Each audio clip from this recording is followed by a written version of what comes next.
Ladies and gentlemen, welcome to this week's edition of the Let's Talk Thursdays podcast. My name is BrendenPlayz, and it's great to have you again for another edition of the show. And I want to have a quick apology before we get into this week's show for missing last week. Basically, I had my exams on last week, so look, I could have maybe pumped out a show, but I just didn't really have much to really say. There wasn't a lot of breaking news, anything really massive to come out, so I thought to myself, well, it's not really that big of a deal if I miss the week. So I left it at that. I went and did my exams, and I think they went pretty well. I think they went okay, at least, good enough. So that's that. And now what it means is that I've got a lot of weeks, 5-6 weeks or so of doing really nothing, doing whatever I want. Like doing a lot of gaming. That's my plan for the next few weeks. I want to do a lot of gaming because, obviously I've been really working hard on my YouTube channel for, obviously the last number of years, but especially this year, I haven't really been able to game a lot. So my plan is to do a lot of gaming in the next few weeks and catch up on all my games, finish a lot of the games I haven't got around to doing. And I actually started a trophy competition on my forums, BrendenPlayz.com/forums. If you haven't already joined up to that, make sure you do. It's a lot of fun. And we've actually started up a new trophy contest, the 4th season of it actually, which is basically on the PlayStation, we go ahead and we try and get as many trophies, aka achievements, as we possibly can. And the team that has the most achievements at the end of the day wins a reward, which I think is going to be a $50 PSN card or something like that. So that's been really fun. We've just started that as well. We've got, I think, about 24 players playing in that. And I've been really playing really hard and playing a lot of games to get some trophies. So that's my plan for the next number of weeks, is to get as many trophies as I can. Lots and lots of fun I've been having right there. And it's really good to be gaming again, I got to say.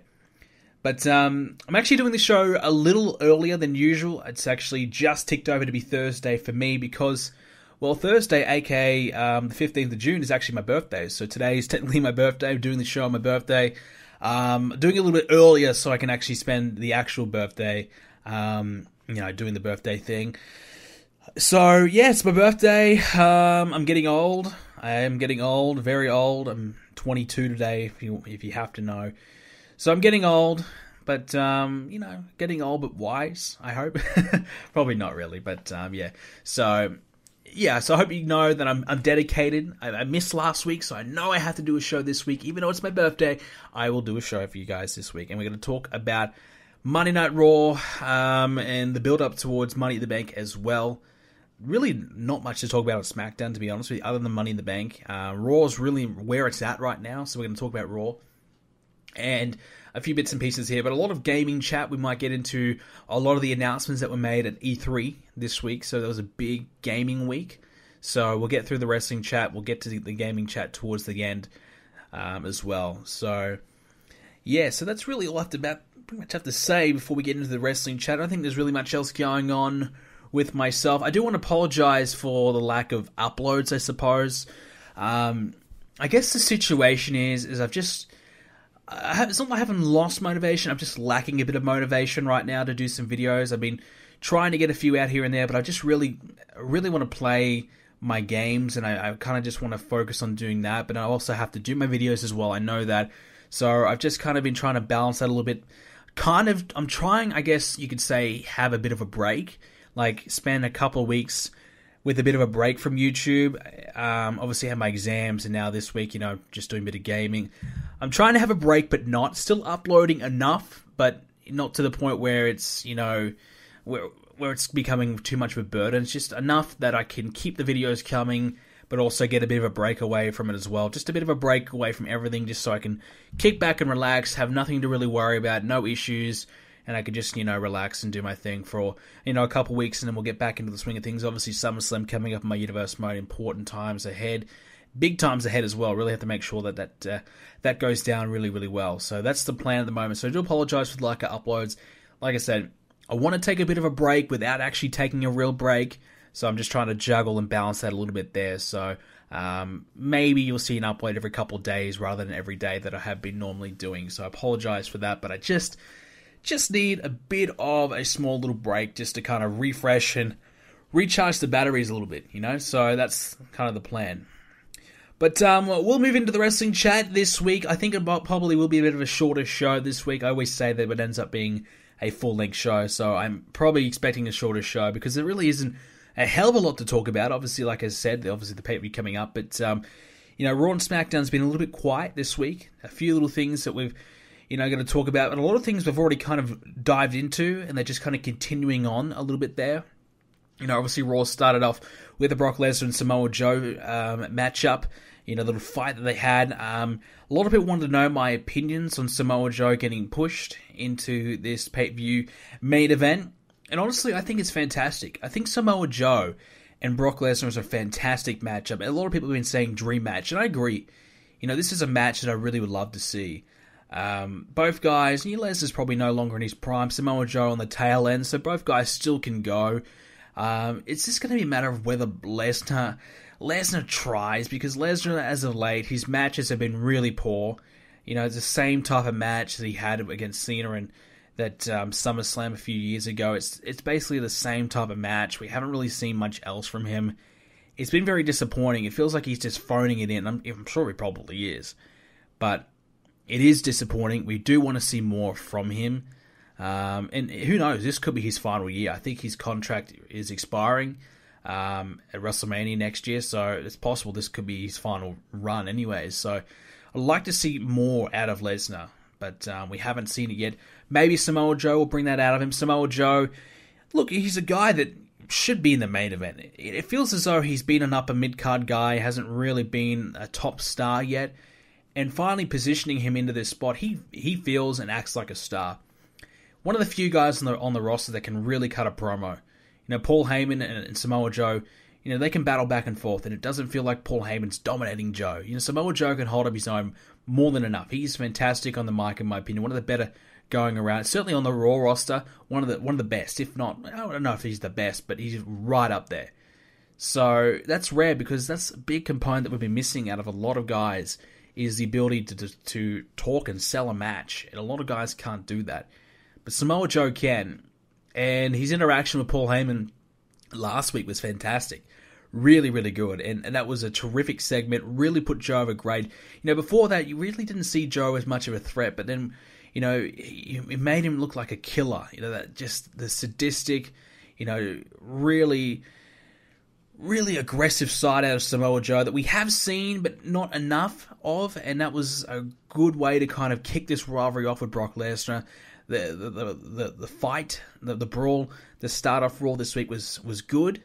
I think I would have liked to have seen maybe them fight a little bit more, or maybe even get some blood involved. I know they don't do that anymore, but they could have tried to bring it towards the back of the locker room. Thinking of the Undertaker and Brock Lesnar brawl that they had, which was absolutely epic. That was amazing, that brawl. Or the Cena and Brock Lesnar one. It seems like the only guys that calls someone out and just has a brawl that the whole locker room is going to get involved and shut down is Brock Lesnar, which I guess keeps it special. But so another great brawl. Really put over Joe really well. A couple weeks ago I probably said, in character-wise, I wouldn't really believe Joe has a chance against Lesnar, but the way they built him up the last couple of weeks, you start to feel like, all right, I think we all know he's not going to win. I think Lesnar's definitely going to be winning. But you start to feel as though, hey, Joe's got a bit of a chance now. Maybe I could believe Joe. Joe's been, he can hold his own. He didn't back down from a fight from Brock Lesnar. And that's something that we don't see enough of out of heels. Every heel is scared to fight. Whereas Samoa Joe came and marched down the ring, got in Lesnar's face, headbutted him first. And that's something that we're really lacking in a lot of heels. I don't know if it's a big reason why a lot of heels, struggle, but I feel like it is a missing component, especially a lot of, the monster guys. Like a Braun Strowman should never be afraid of anyone and should just walk up to anyone and just fight them right there and then. Samoa Joe hasn't got the height, but he's obviously got a bit of size about him and believable enough that he can just get in there and just fight anyone, doesn't care who he's up against. So it worked. It did work, and I've got to say, I'm really sold on Samoa Joe right now, and I hope that even though apparently this is going to be a one-and-done match between Joe and Lesnar, I hope this isn't the end of a Samoa Joe push, because I really believe You give him the ball, he's going to run with it. He's a guy that you could give him the World Championship and absolutely believe in. You know, we saw Kevin Owens, you know, he had the ball all last year, and he did a good job with it. He did. They didn't book him very well, to be honest, but you could do Samoa Joe, but with the right, you know, aggressive booking that perhaps Kevin Owens should have had. And Samoa Joe, in my opinion, is just as good on the mic as Kevin Owens. You know, you can disagree with that, but I think I really enjoy Samoa Joe's promos. His psychology, he gets it. You know, what he did with Paul Heyman, you know, talking off the mic, but obviously we could hear him, you know, talking about how he was gonna, you know, what he was gonna do to him was just a great way to put his character over. So big thumbs up from me from Samoa Joe and Brock Lesnar. Great way to start. And look, the Great Balls of Fire pay-per-view is a horrendous name. Still, you can't sell me on that name. It's terrible. But the Samoa Joe and Brock Lesnar match is a match I will not be missing. That is a must-see match. You know, if there is a must-see match in WWE right now, that is one. So I will be tuning in to watch that match, no doubt about it. A few other things. The Bear, the Miz teaming up with the Bear, that was horrible. That was horrendous. That was really, really bad. Just terrible. I won't go into much more detail. I just thought that was bad. Look, you know, the Bear, for starters, was too big. I mean, he was a giant. He was huge. And then obviously they did the switch. I mean, they couldn't find someone the same size as Dean Ambrose. I mean, come on. It was terrible. It was silly. That's really all we had to really talk about with Raw. You know, look, the end-to-end casting continues. You know, obviously they're teasing the Big Show, maybe replacing Big Cass. I really like where they're going with that. I think that's good. I'm liking that a lot. The main event, Sheamus Cesaro versus the Hardys, ending in a draw. I mean, I don't know why they had that match to begin with. Was it a plan to try and attack the NBA and try and, you know, steal a few viewers back? All right, let's have a title match to end Raw to kind of attract some viewers. I don't think that was ever going to work, and obviously having a draw was not the best way to find it to finish a match off. So yeah, that was disappointing as well. But look, overall, I thought Raw had a great start. I thought the first hour was good. The second hour, not so much. The third hour, definitely not. So it started off good, but then obviously it fell away a little bit. But the thing I do like about Raw right now is something that has never really been the case for quite some time in WWE, is that, you know, you look from top to bottom, everyone on Raw at the moment has some kind of storyline or something going on with them. You know, even right down to the bottom, Alicia Fox and Noam Dar with this terrible thing they got going with, you know, Cedric and Rich Swann or whatever. It's terrible, but there's something there, you know, some kind of storyline. Now even Emma's back and they're doing something again with her. Got something going on there. And the Titus brand, even though we see Kalisto versus Apollo Crews or Titus every single week, at least they've got something building there. So right from the top down to the bottom, a lot of guys have some kind of rivalry, or they're starting some kind of rivalry, some kind of storyline, which is good to see. We're not just seeing filler matches, you know, just matches for the sake of it. We're seeing matches that have some meaning. We're seeing rivalries taking place and playing out. And obviously, the Enzo and Cass rivalry, I think, is the best one going right now because it's so much intrigue. You know, who's done it? What's happening here? And that's, like I said, something, I said this a few weeks ago, something that WWE does really does not have. So whoever's gone with this direction, doing this Kurt Angle storyline, and doing this Enzo and Cass storyline, I mean, give him a raise, give him some praise, because for goodness sake, we haven't had any intrigue in a storyline in God knows how long. It's been too long since we've had a storyline that's remotely interesting and got us thinking. You know, got us thinking, okay, what's going on here? What's going to happen next? Normally we say, all right, this is going to happen, this is going to happen. But now it's like, well, this could happen, this may happen. I'm not sure. I don't know where they're going with this, what's direction. It's good to have that mystery. It's good to have that intrigue, and Raw has a bit of it right now, which is fantastic. Really is. I'm really happy.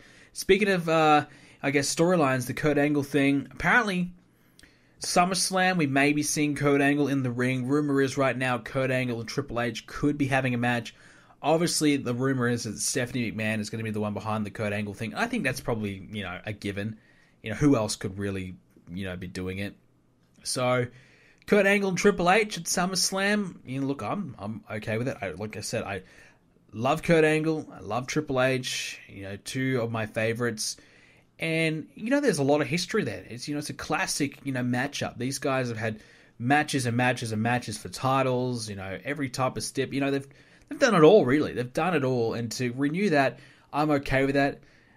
Obviously, I would like to see Kurt Angle work with the younger guys, work with the Seth Rollins, another match with AJ for the first time in WWE, have another match with Samoa Joe, Kevin Owens match, Finn Balor match, etc. So many matchups I would love to see Kurt Angle have, and I really want to see that. So, yes, I would love to see him have a Triple H match, and maybe they'll test the water, see how it goes. But I definitely want to see Kurt Angle working with some of the newer guys as well and experience those matchups, because I think that'd be fantastic to see as well. But a Triple H and Kurt Angle match, that's a big SummerSlam match right there. That could be the main event of SummerSlam right there. Absolutely. Kurt Angle's return match, I'd main event that. That would main event SummerSlam, in my opinion. I would not put that on before the main event. Even if the world title match, Lesnar versus Strowman or whatever, I don't care. Kurt Angle return match, versus Triple H, give that the main event, in my opinion. That's huge. So I'm okay with that. Speaking of Strowman, possibly returning very, very soon. He's getting very close to being cleared, if not currently cleared. So we could be seeing Braun Strowman very, very soon. Perhaps he makes an appearance at the Great Balls of Fire pay-per-view and does something there. Or maybe Roman Reigns' SummerSlam announcement. Perhaps Braun Strowman makes his return and attacks Roman Reigns next week. So that's probably where I see it. I don't think we'll see Strowman and Reigns at SummerSlam, but we might see them at the Great Balls of Fire, because obviously Reigns has got nothing going on right now. Same for Finn Balor. They're kind of switching from Finn Balor and Bray Wyatt to Seth Rollins and Bray Wyatt at the moment, so they're doing something there.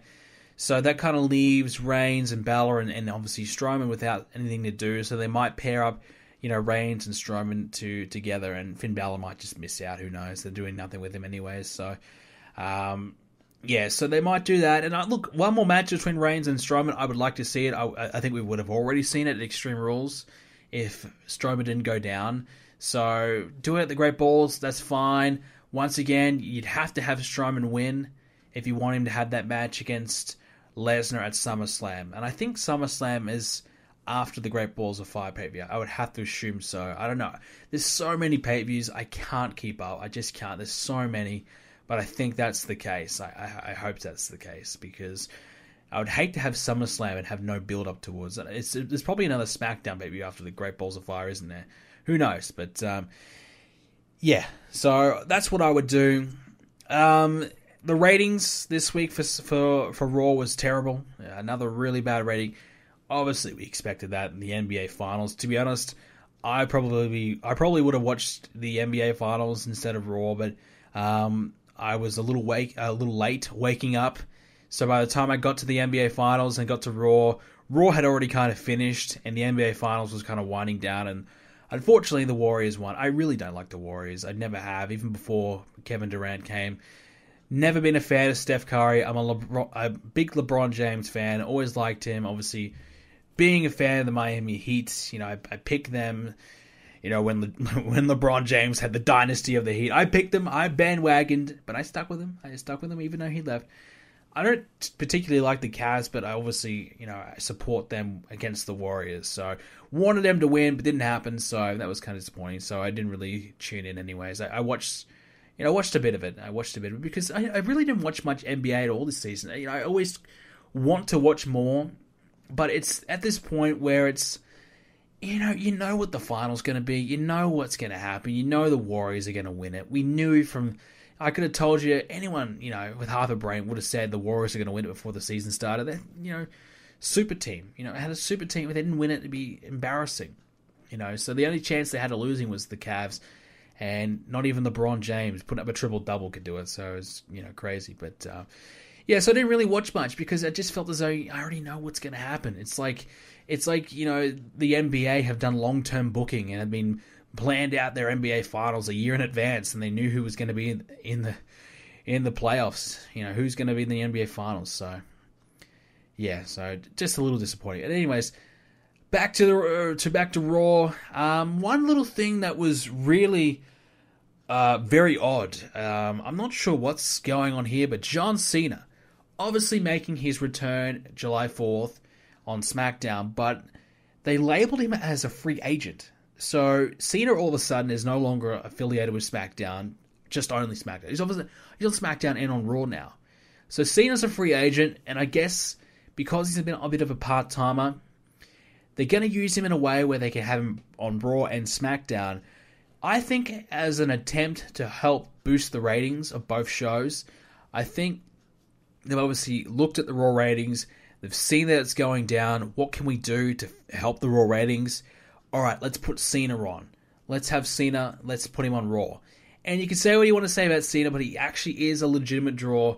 It is a proven fact when he's on a live event, the house show attendances are up. When the ratings, when Cena's on, he can, help boost the ratings. It is a proven fact. You're looking up, he has helped the ratings, recently and historically. So I guess WWE, that's their answer to their issues. It's not about building new stars. It's not about putting on better storylines or better matches or anything like that. It's put Cena back on Raw. It's a short-term fix, but now you have to play the long-term game. Yes, a short-term fix, that's fine, but you're going to have to start solving some of your issues as well. Because right now, SmackDown is terrible. SmackDown, Jinder Mahal is a horrendous champion. I don't care if you can disagree with me. His promos are horrible. Absolutely terrible. And this rivalry he's got Randy Orton, it just needs to go away. Cena, the rumor is they might be doing Cena and Jinder at SummerSlam. I hope so, because that would mean Cena's going to win. Cena's going to win and take the belt and get it off Jinder Mahal. It's terrible. It's hard to watch. He's really dragging down SmackDown, but it's not just Jinder. The Money in the Bank match for SmackDown, it's just not quite a lot of interest there for me. And the women's Money in the Bank has more interest in my opinion. I think the women have been carrying SmackDown, if you ask me. And we'll talk about the Lana thing in a moment, but I've been enjoying that. And now even the tag team feud has been more interesting as well. And Breezango have been getting a lot of airtime as well, and it's been a good positive response to them. So doing a lot of things there on SmackDown, apart from the world title, because I think they probably realized that the world title picture sucks. So they're trying to focus everything else away from Jinder Mahal, which I think, if anything, you should be focusing more on the champ. So that's disappointing. But yeah, so they're going to try and use Cena as a way just to help the ratings on both shows. And look, I'm not against it. I don't mind the free agent thing. I think obviously it has to be John Cena is a little silly. I don't know. But I guess if he's only going to be on every now and then, I guess there's no real point having a part-time guy affiliated with the show. I mean, look at The Undertaker. Back at Survivor Series, you better win. SmackDown better win. This is my show. I support SmackDown. A few months later, he's on Raw. So they don't really care. They don't really care. So you may as well just have him as a free agent, have him appear whenever he wants, start a rivalry with, whoever. Start a rivalry with Samoa Joe on Raw. I think that'd be cool. Do that, or start with Jinder on SmackDown, and they do whatever. But if that's their plan to help the ratings, fair enough. But they have to employ a long-term plan as well to solve their issues. Because if anything, the shows aren't... Yes, Raw's getting a little bit better, but it's still a long way to go before it's a really good product. Finally, Bray Wyatt in a bit of hot water. Well, look, I got to say, Bray Wyatt, wow. Hats off to you. This guy has been caught in a bit of a scandal. He's been cheating on his wife with JoJo, the ring announcer, the chick of Total Divas on the first season. She's the ring announcer right now. And Bray Wyatt's been hitting it. Bray Wyatt's been, he's been there, and he's been cheating on his wife, which I don't condone. He's got a wife and kids. That's not good. But, look, if you're going to cheat, do it with someone who's hot, unlike Dolph Ziggler. I mean, he didn't cheat, Dolph Ziggler, but he got himself into some controversy with that YouTube chick who, wow, she looks rough. She was. I couldn't spend 5 minutes with that woman without wanting to blow my brains, quite honestly. But yeah, so at least Bray Wyatt has got some sense, and is going. If you're going to cheat, do it with someone who's pretty good looking woman. But yeah, so he's in a bit of trouble there. I don't know if it's going to backfire on him. typically these types of things don't. We've seen Seth Rollins involved in a lot of things. If they like you, they'll sweep it under the rug. Bray Wyatt, it's hard to say if they like him or not, because one minute they give him a push, the next minute he loses every week, and I think at the moment he's in that period where he's losing every week.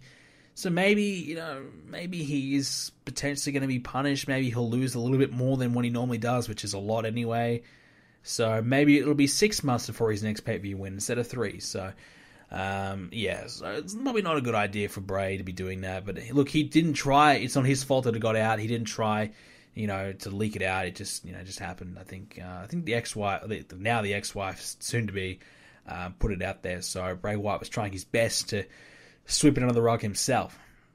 But so that's a bit of a controversial. That's really the only thing that kind of happened this week in wrestling. We'll go to SmackDown. Lana and Naomi. I gotta say, Lana in the ring, I'm intrigued, and I like it.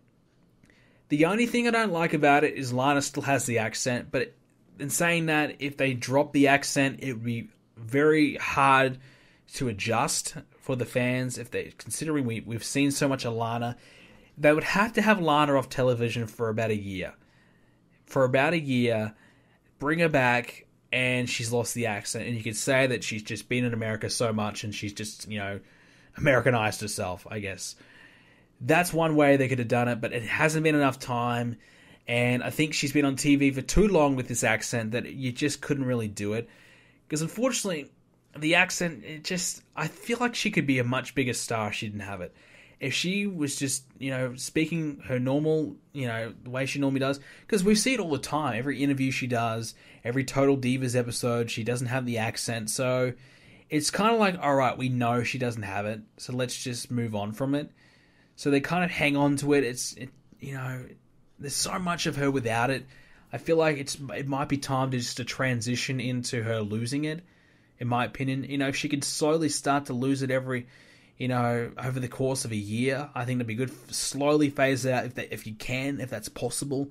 Try, because I think Lana as a baby face, I think could be big, because the crowd, she gets a reaction. You can say what you want to say. I mean, yes, she could shit the bed when she gets in the ring, and it's very possible. I mean, I don't know. She's had some matches. She's been training. She's been working in NXT. How bad can she really be? I mean, even Marie, she was pretty bad, but she got to a point where she was passable. If Lana is at that point where she's passable, and Naomi can carry her to a decent match, that's fine. Because I think Lana in the women's division is a good thing. It's something for Lana to do, and if anything, it's only going to help, because if she's getting a reaction and she can get the fan support, obviously she was meant to be a heel. I don't think it'd be long till she's a babyface, though. I think the crowd's just been, too big of a response for her to be a heel. So I'm all for it. I like the music as well, I gotta say. The music's kind of been in my head all day ever since I watched SmackDown. It's kind of been in my head a little bit. So I like the music. I don't mind that. And look, I just think Lana, yes, her ring work may not be up to scratch, but, look, Dana Brooke's been there for ages. Her ring work sucks too. Doesn't really matter. I mean, at the end of the day, look, as long as she can have a decent match, I mean, does it really matter if she's Charlotte Flair in the ring? No, it doesn't. Not everyone's going to be amazing. Not everyone's going to be, Ricky Steamboat in the ring. It doesn't have to be that. But as long as she can get through a match, as long as she's okay, if she's entertaining, that's all that matters. Ring work isn't everything. Entertainment is the real. That's where the money is. Entertainment.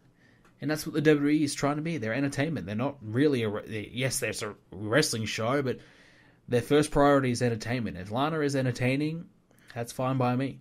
So expect her to have a bit of a limited matchup. But I got to say, her getting a title shot straight away. Yeah, I mean, could you really imagine her in the Money in the Bank ladder match? I was just thinking about it. Her in the Money in the Bank ladder match could be a disaster. I think for someone with so little experience, throwing her in a match like that, it just would not work. That would just be a terrible idea. And I think they realize that as well.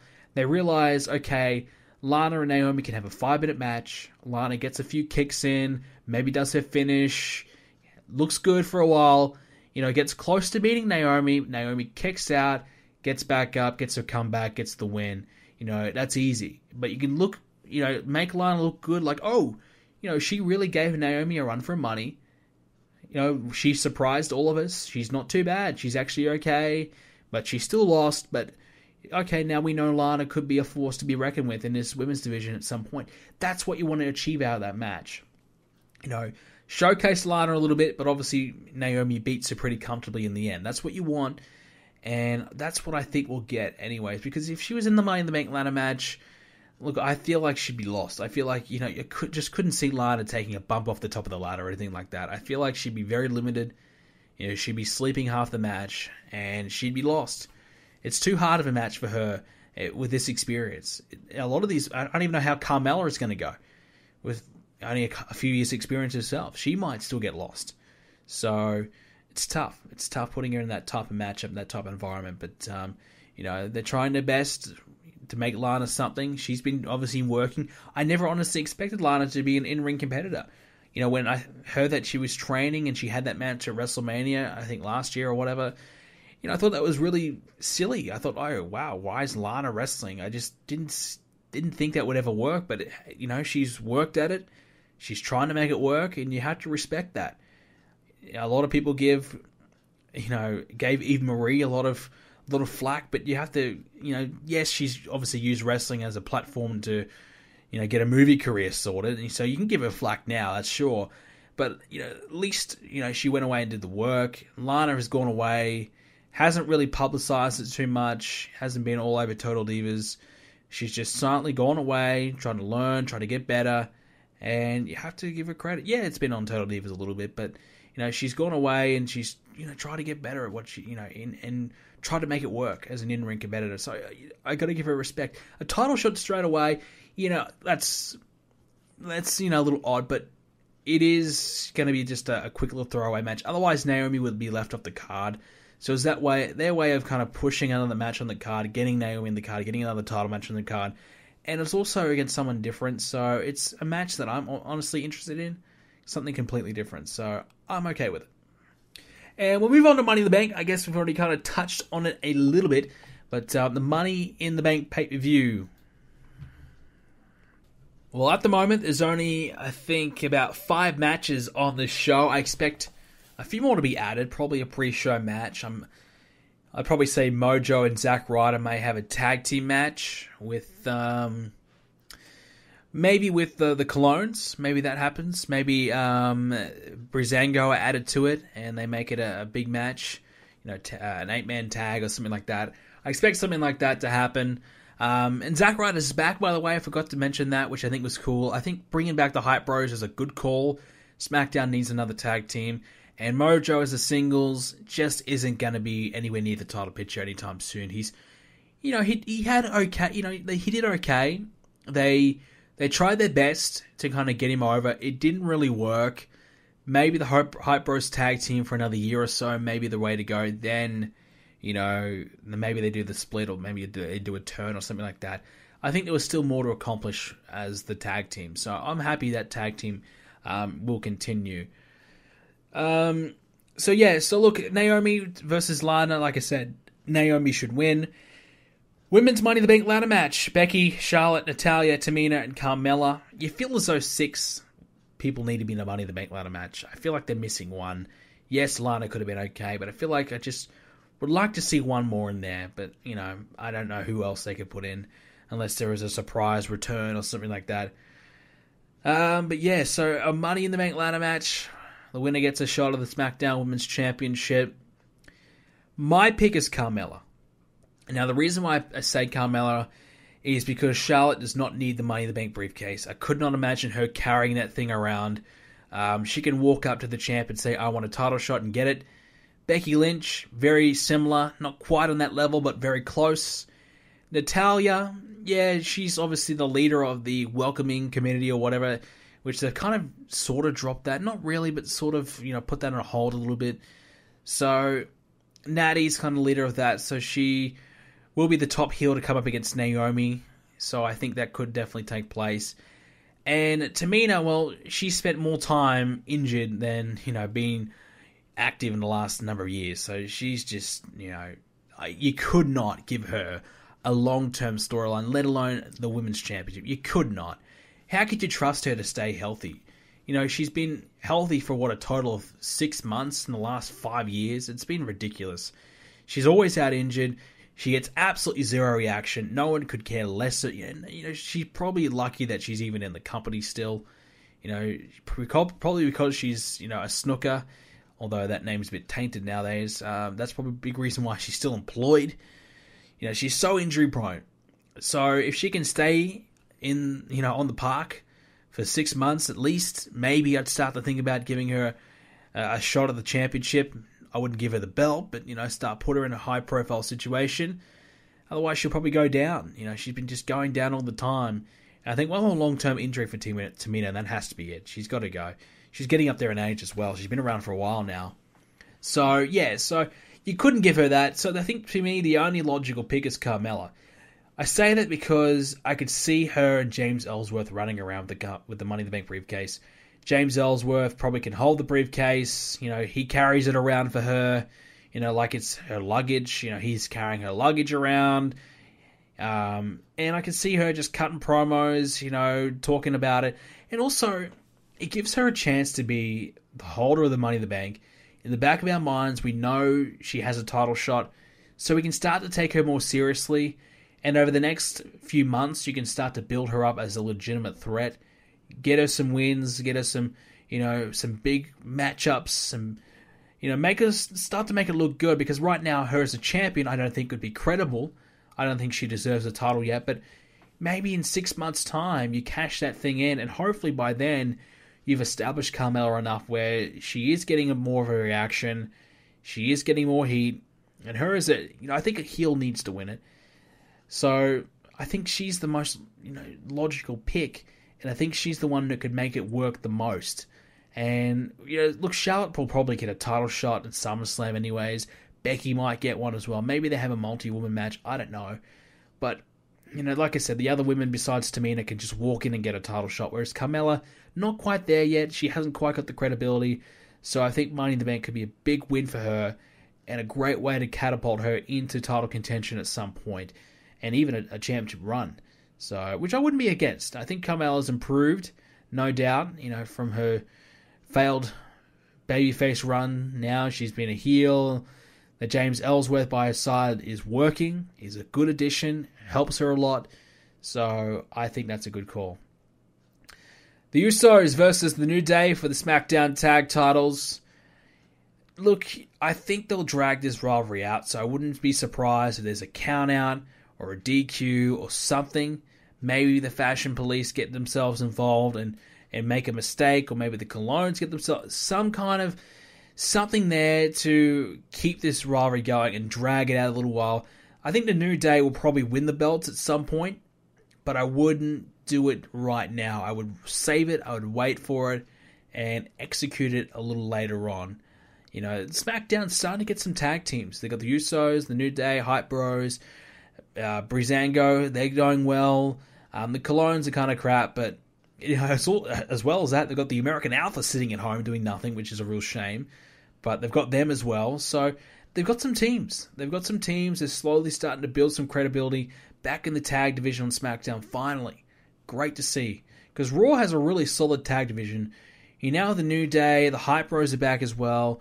You just feel as though SmackDown's getting on track with their tag division, which is good to see. SmackDown Money in the Bank ladder match. Owens, AJ, Corbin, Zayn, Ziggler, and Nakamura. I think we're probably all expecting Nakamura to win. I think he'd probably be the favorite or one of, because, the hype around him.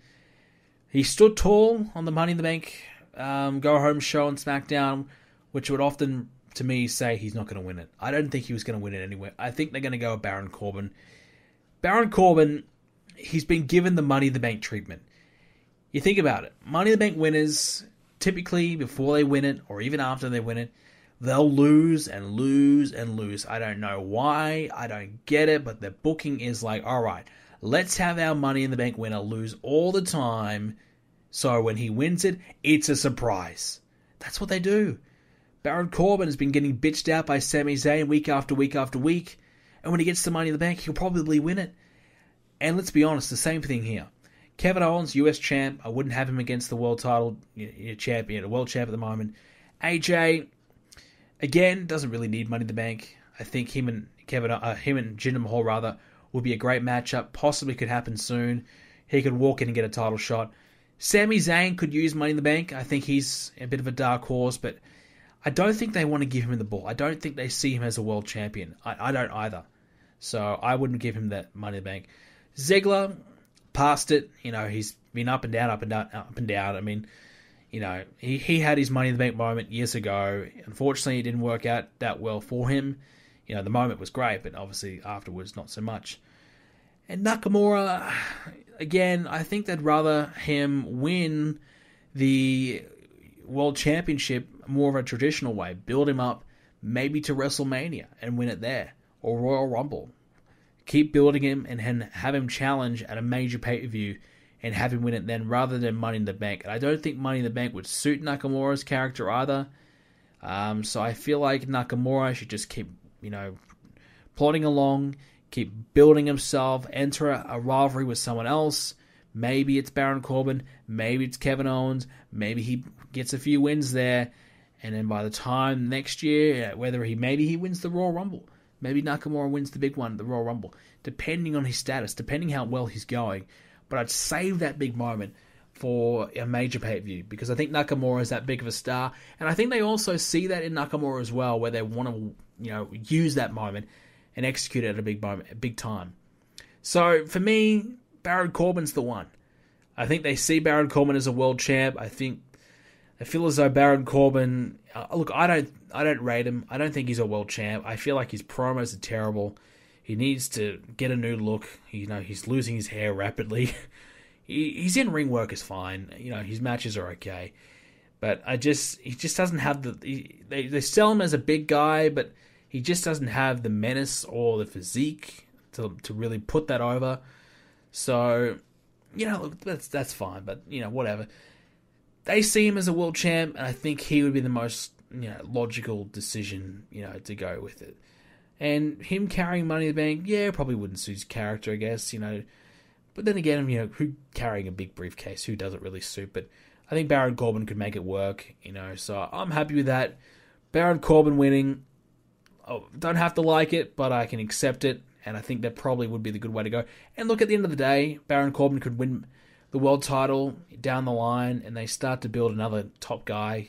Because Baron Corbin's on the cusp, but they haven't quite executed it yet. So if they want to put him over as the next star, I'm fine with it. And here's the difference, and we're going to segue into this in a second. Jinder wins it out of nowhere. At least Baron Corbin would have some build towards it. A couple years build. He's been building towards it. I think a world title run is not too far out of his reach, to be honest. Speaking of Jinder, him and Randy Orton one-on-one again. Look, I think Jinder's got to lose the belt, but I don't think it's going to be at Money in the Bank. Jinder Mahal sucks as champ. I really don't buy it. Not liking his promos. I don't mind the act. I don't mind the Singh brothers by his side. I don't mind what he's doing there, but his promos aren't working. I'm just not liking it, man. I'm just over it. But maybe when he moves on from Randy Orton, things will improve and he'll have someone better on the mic to go back and forth with. I like the RKO. I like what they did with Orton and Jinder this week. Jinder talking crap. Orton comes out, RKOs him. I like that. That's fine. But, I'm personally not liking the title reign. Maybe it picks up, but we'll see how he goes against Randy at this matchup at Money in the Bank. Let's see if he can have a good match. Another main event for Jinder. Like I said, a few weeks ago, he's only going to get better. It's still very new to him. He's still, he's adjusting from getting 10 seconds of promo time to now, 10 minutes. So he's still adjusting. He's still getting better. But the material they're having him work with just isn't doing it for me. It feels like he's saying the same thing every week, and it's just boring me. Really boring. I mean, his delivery just isn't there. So, that's my feeling behind it. So, it's disappointing to see him as champ, but whatever. It's fine. And that's Money in the Bank. So like I said, probably another tag match or something like that will be added to the pre-show. But I'm guessing the two ladder matches are going to be really long. Maybe half an hour matches. Especially the women's match. They're going to really want to have those women have a great match. They're going to go all out for sure. They're going to need them to do something big there. So expect that one to be really good. Let's hope. This pay-per-view, whilst it doesn't have a lot of matches, it has the potential to have a few memorable ladder matches there. And the tag match could be really good as well. The Usos and the New Day have put on some really good matches, against other teams over the years. The Usos, have had some really great tag matches throughout their time in WWE, so they can really turn it up. They're one of the teams that really deliver. They really do. And I'm not liking their promos as much either, but their heel run has been good so far. And I think they can have a good match there with the New Day. So there's a few things to look forward to. I think Money in the Bank could be a good one. So let's hope. Let's move on. So we got a few things that have happened this week in the world of gaming from E3. We're going to quickly run through some of the things. Now, I didn't actually really watch anything. I'm the type of guy who doesn't like to watch a lot of trailers or gameplay because here's the thing. I watch a trailer, I watch a 10-minute gameplay, I get hyped, I get excited, I want the game, I can't have the game for another year, I get sad. I do. So I hear a game's coming, I put it in the back of my mind, oh great, this is coming. But, all of a sudden, it happens all the time. I'm like, okay, this game is close to coming out, and then I kind of forget about it. And then that time comes up to me quickly, and all of a sudden the game's close to being released. And I'm like, oh wow, this is great. So then I can start to get hyped. I don't know, it's kind of a weird thing that I do. But here's a few things that were announced from Sony. Now, before we get to Sony, I want to say Nintendo announced a Pokemon RPG for the Nintendo Switch. Now, I have a Nintendo Switch, and when I bought the Nintendo Switch, the guy, said to me, there's going to be a Pokemon RPG. You're going to want to get this if you like Pokemon. And I believed him. I said, all right, I'm not sure. I haven't heard anything about it, but okay, I believe you. And he was right. He was right. That guy from GameStop, or EB Games as it is here, he was right. So kudos to him. So Pokemon RPG is coming next year. I'll be buying that day one. I have been a Pokemon fan since I was a little kid. Since it came out. Since Pokemon, I think I had Pokemon Blue and I had Pokemon Yellow. Pokemon Blue and Yellow. I love them games.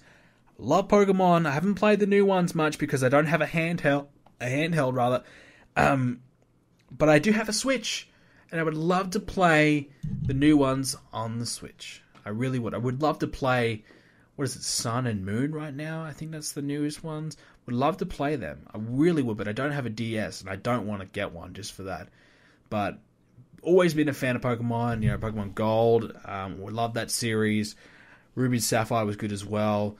I kind of tapped out after Pokemon Pearl, so I think that's the 4th gen. But I have played Pokemon Black, I think. I played a bit of that, and it was okay. So I kind of tapped out after Pearl. So I do like Pokemon. I would love to see something on the Switch there. It looks as though we're going to get it, so that's going to be really exciting. For the PlayStation, obviously that's my main focus. We've got the Uncharted Lost Legacy. That's still going to be coming out. I think it's a standalone. I haven't finished Uncharted 4, but I'm really excited to see that. I've obviously been a massive fan of Uncharted. I need to finish Uncharted 4. That's on my to-do list in the next few weeks. Horizon Zero Dawn has DLC as well, and that's to be expected. I haven't quite finished that. I got halfway through it or so. I kind of put it down, so I need to get back to that. Days Gone, I think that's the zombie game. That looks pretty good. I think, obviously, zombie games, I see so much of it, but from what I saw of the trailer, that looked pretty good. Monster Hunter World, didn't see that. Shadow of the Colossus, I really couldn't care less about. My friend actually tagged me in it, and he was like, oh my god, I'm so hyped for this. And I just said to myself, I am very, very unhyped. I could not be less hyped if I tried. So, couldn't care less. Call of Duty World War II. Look, I watched the multiplayer reveal. It looks okay. It looks okay. But I have little to no faith in Sledgehammer. They produced Modern Warfare 3, my most hated Call of Duty, and then they produced Advanced Warfare, my second most hated Call of Duty. Now, honestly, I think Modern Warfare is a better game than Advanced Warfare, but I just hated Modern Warfare so badly that I'm just going to say it's my most hated. So I have no faith. Yes, it's World War II, but it's going to be World War II. It may still have all the issues that Call of Duty's had for such a long period of time still plague through it. Another God of War on the PlayStation 4. We knew that was coming, but we saw some more scenes from it. I'm hyped for that. I've been a big God of War fan.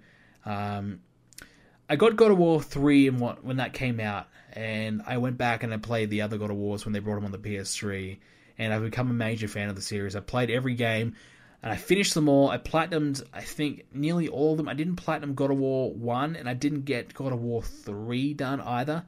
And I haven't finished God of War Ascension. Now, I finished the other games, but haven't finished God of War Ascension, and that's on my to-do list to do in the next few weeks as well. So I've done about half of that a couple of years ago, and I've kind of, put it down. I picked it up, put it down a few times now, so I need to kind of get through it. I haven't enjoyed it as much. Probably my least enjoyable God of War out of all of them, but hopefully the series gets back to its real heights. Gets back on track with the PS4 incarnation. Detroit Become Human. I didn't see anything on that, but I'm hearing that could be really good, so I'll keep my eye on that. Destiny 2, I did get Destiny 1 not long ago, but obviously the game's a bit dead now, so unfortunately I couldn't play a lot of the modes I wanted to do on it. But I honestly did enjoy it for a little bit. It's not a bad game, but I don't know if I'll get Destiny 2. And finally, Spider-Man. Now, that's obviously a PlayStation exclusive. It looks good, but again, I don't like superheroes. And I do like expanding my horizons and playing lots of variety of games, but I can't get into the Batman games. I don't know why, I just can't, even though they're really good. I just never have been able to. Spider-Man, if I had to pick a superhero, Spider-Man has always been one that I've liked, but I don't know if it's enough for me to want to buy the Spider-Man game. Now, my good friend Samir, he loves superheroes. I'm sure he'll get it and he'll tell me all about it, but I don't know. I don't know if I'm going to get that, so... But that's E3. I know there's a lot of other games that were announced and things like that, but those are the things that caught my eye for E3, or things that are on my list in front of me that I wanted to mention anyway. So, look, E3, I probably would say a little disappointing. Not a lot of big name things coming. A lot of things that we kind of knew were coming. No WWE 2K talk. I think that was, I don't think we really expected that. But it's now June, and normally around about this time we start to know who's on the cover of 2K, and we start to learn about some of the roster reveals. So that's probably going to be coming up next month, if not around SummerSlam time as well. Let's hope they produce it a little bit better than it has been the last few weeks. Last few years, the roster reveal has been pretty poor, so really poor. So let's hope it's a little bit better this time around. But yeah, so we've got some questions. We've actually nearly gone the right length of time. We've kind of stalled it out long enough. We do have a few questions before we get out of here, so let's get straight into them. Alright, first up, if you want to leave a question for next week's show, please do so by leaving a comment in the YouTube comment section or heading over to the Facebook page. BrendenPlayz is the Facebook name, and leaving a post there. Unfortunately, I posted it really late, so we didn't get a lot of questions this week, and obviously last week we missed a show, so we didn't have questions on YouTube. So not a lot of questions this week, but that's fine. So if you want to leave one for next week, you can do so by doing that, or also on the forums, BrendenPlayz.com/forums. Sign up, it's free, and you can talk about everything to do with pretty much everything we talked about this week on the show. We can bring that conversation over to the forums and chat all about it there, especially Money in the Bank. Lots of chat going on right now on Money in the Bank and on our Discord. So check that out. You can get the link to the Discord on the forums. All right, enough plugs. Let's get into the questions. This one's from Tanzan Ahmed. Bray Wyatt was in a rivalry with Finn Balor. Now he's in a rivalry with Seth Rollins. This doesn't make any sense. What are your thoughts on Bray Wyatt right now? Agreed. Look, I felt as though they were going to go with a rivalry between Bray and Finn. And I thought that might have been the rivalry to bring the demon out of Finn Balor, because I'm surprised they didn't have Demon Balor at Extreme Rules. So I thought that might have been the way they might reintroduce the demon out of Finn Balor. But they've dropped that. Now, for whatever reason, they're going with Seth and Bray. I'm not sure if that's a better idea. To be honest, I don't even know what they're doing with Bray. I don't think they know what they're doing with Bray. Bray Wyatt is just treading water. He's just doing the same thing. Honestly, it's really not worth. It's at the point where, they might need to nearly cut the cord on Bray Wyatt. It just hasn't been working for so long. And I blame booking. I really do. I think their booking has been such a major issue. He gets some momentum, they take it all away from him straight away. He gets a world title win out of nowhere, and they lose it. And he loses it straight away to Randy Orton for some reason. Had a terrible House of Horrors match. Now he's just, when he was in that Fatal 5-Way, he was one of the guys that I felt as though he had absolutely no chance of winning. So I don't think they know what to do with him. And I don't really know what to do with him either. There's so many guys I think that are ahead of him. Joe. Everyone in that Fatal 5-Way. The other 4 guys in that one are all ahead of him. Now Cena could be coming on Raw too. I mean, good luck, Bray. Really, good luck. I think Bray may have to drop down and go for a mid-card championship. Maybe The Miz is the champ now as well, so he's a heel. So maybe that's even out of the question. So I don't know. And I don't want to see Bray in Ambrose again or anything like that. So I really, really don't know. Cameron Fox, if you could book one match for WrestleMania next year, what match would it be? Pretty easy. AJ and Nakamura. I think for sure. Love to see that on the grand stage at WrestleMania. Yeah, we saw it at Wrestle Kingdom, but I would love to see. I'd love to see it at WrestleMania. I really would, and they have a long-term build towards it. I think it'd be fantastic. And final question is from O'Shea Bryant. Do you see John Cena winning his 17th world title reign at SummerSlam? If Cena is coming up against Jinder Mahal, I think he will win. I can't see Jinder Mahal ever beating John Cena, and even that's a stretch. You could not have Jinder beat Cena, at least not clean. You'd have to have him get shot in the leg for Jinder to get the cover. I mean, come on, who could believe that? That would be very outrageous booking, considering how protected Cena has been for the last decade or more. Come on. So, if that match happens, I definitely believe Cena will win. He'll be the American hero to come through and beat the big bad Indian Jinder Mahal. But that's all we have time for this, birthday edition of the podcast. Hope you enjoyed it. If you did, leave a like on and subscribe to see more episodes of the podcast coming your way very, very soon.